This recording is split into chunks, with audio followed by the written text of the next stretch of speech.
There's something happening in Southern California right now that has me losing sleep. And I'm not talking about another Hollywood storyline or some manufactured drama.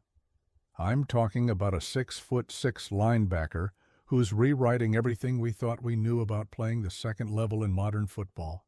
The Bears have been quietly building something special on defense, but I've been studying tape from USC, analyzing draft projections, and connecting pieces that most analysts are completely missing. Welcome back to Bears News Fan Report, where you get the latest updates, insider analysis, and strategic breakdowns of our beloved Chicago Bears before anyone else. Today, I'm walking you through why our next draft class might include the most physically unique defensive prospect I've seen in years, and how this addition could fundamentally change the way Matt Eberflus deploys his defense. By the time we're done here, you'll understand why I'm more excited about April than I've been since we selected Caleb Williams. Let me set the stage for where this organization stands right now. We're no longer in rebuilding mode. Ryan Poles has made that crystal clear through his moves over the past 2 off-seasons. We've got our franchise quarterback, we've assembled weapons on offense, and our defense has shown flashes of becoming elite when healthy and executing properly. But here's the reality that keeps me up at night analyzing film. The NFC North is becoming a nightmare division. The Lions are legitimate Super Bowl contenders, the Vikings have pieces, and Green Bay never stays down for long. We need every advantage we can get, and that means thinking differently about roster construction. That means identifying prospects who don't fit traditional molds, but bring dimensions that offensive coordinators have never had to game plan against.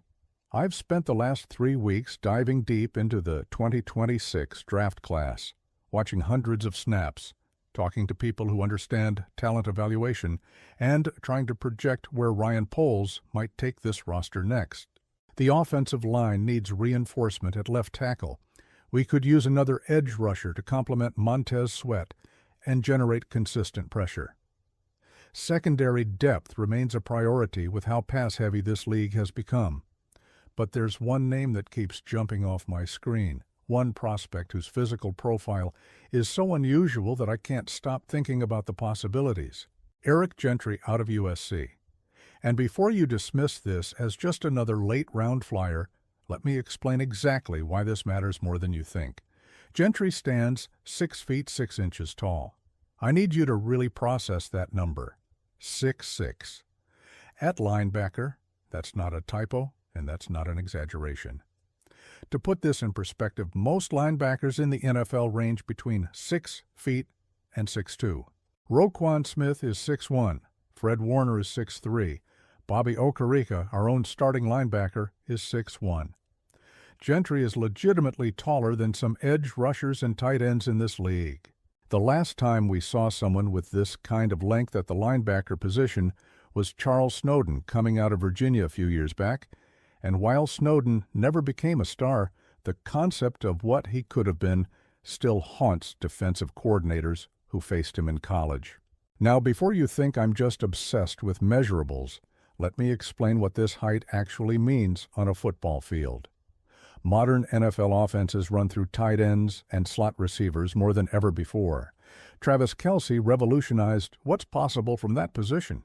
George Kittle, Mark Andrews, T.J. Hawkinson, Sam Laporta in our own division. These guys are matchup nightmares because they're too big for safeties and too fast for traditional linebackers.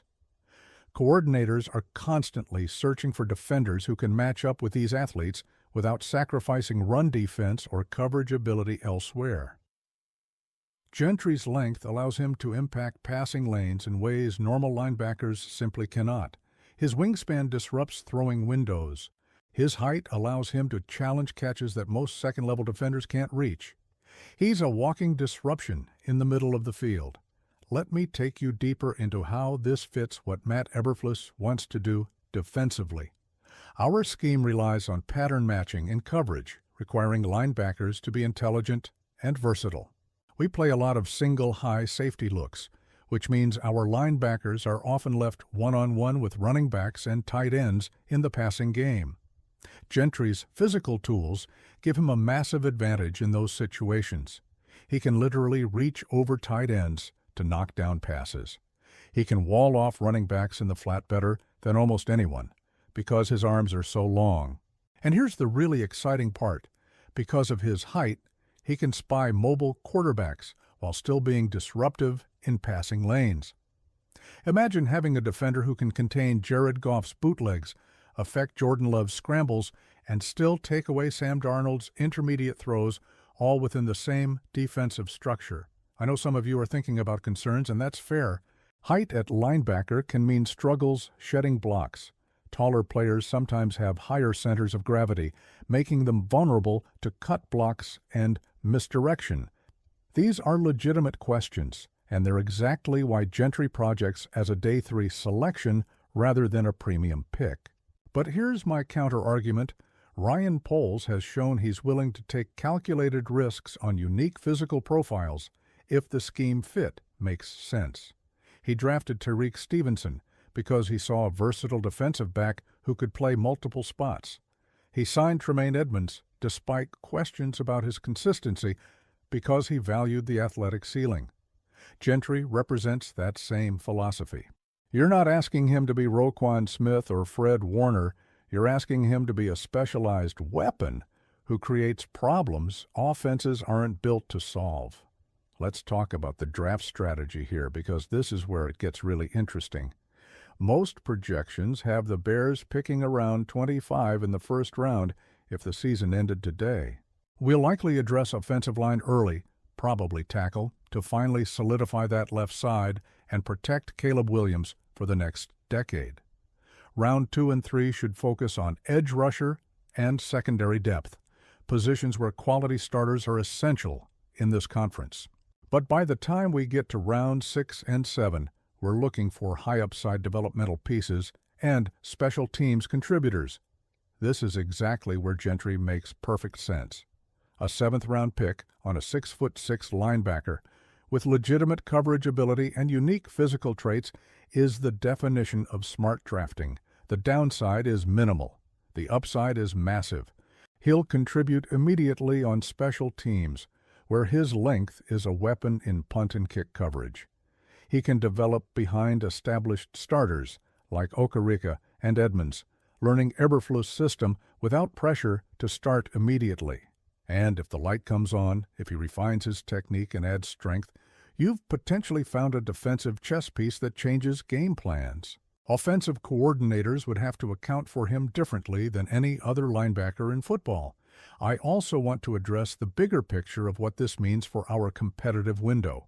The NFC North is going to be a bloodbath for years to come. Detroit isn't going anywhere. Minnesota has talent. Green Bay will retool. Every advantage matters. Every creative roster decision compounds over time. Finding players like Gentry, prospects who don't fit traditional molds but bring unique dimensions, is how you stay ahead of the curve. It's how you create mismatches rather than simply trying to match up talent for talent.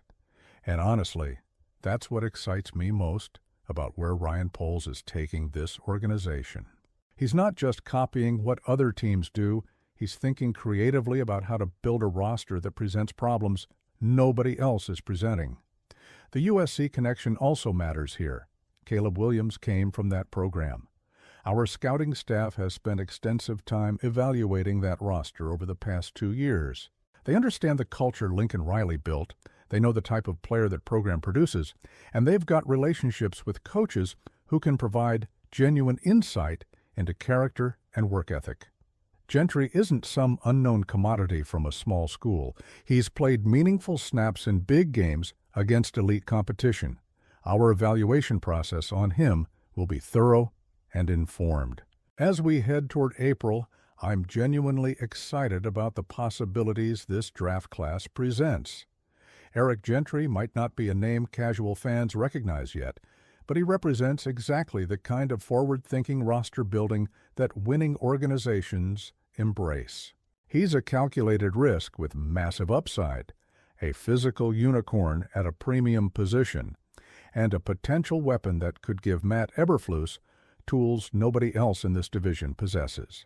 That 6'6" frame could be disrupting Justin Jefferson's roots, contesting Jordan Love's throws, and spying Jared Goff's bootlegs for the next 5 years. And all it costs is a 7th-round pick.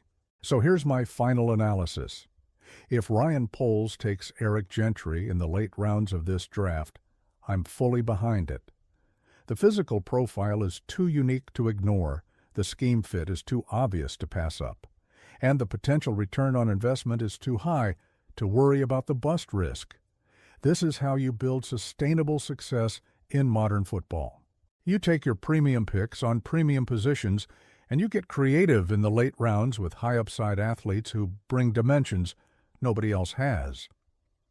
Gentry checks every box for that philosophy, and I genuinely believe he could become one of those 7th-round picks we look back on in 3 years and wonder how everyone else missed him. Now I need to hear from you, Bears Nation. Are you as intrigued by Eric Gentry's potential as I am? Do you think taking a 6'6" linebacker makes sense for our defense? Or would you rather see us use that pick on a different position? Drop your thoughts in the comments below because I read every single one, and your perspective matters. Make sure you're subscribed to Bears News Fan Report and hit that notification bell so you never miss our latest analysis, breaking news, or draft coverage. We're bringing you everything you need to stay ahead of the curve on our Chicago Bears. This is our time, and I'll be here breaking down every move as we build toward championship football. Bears, down!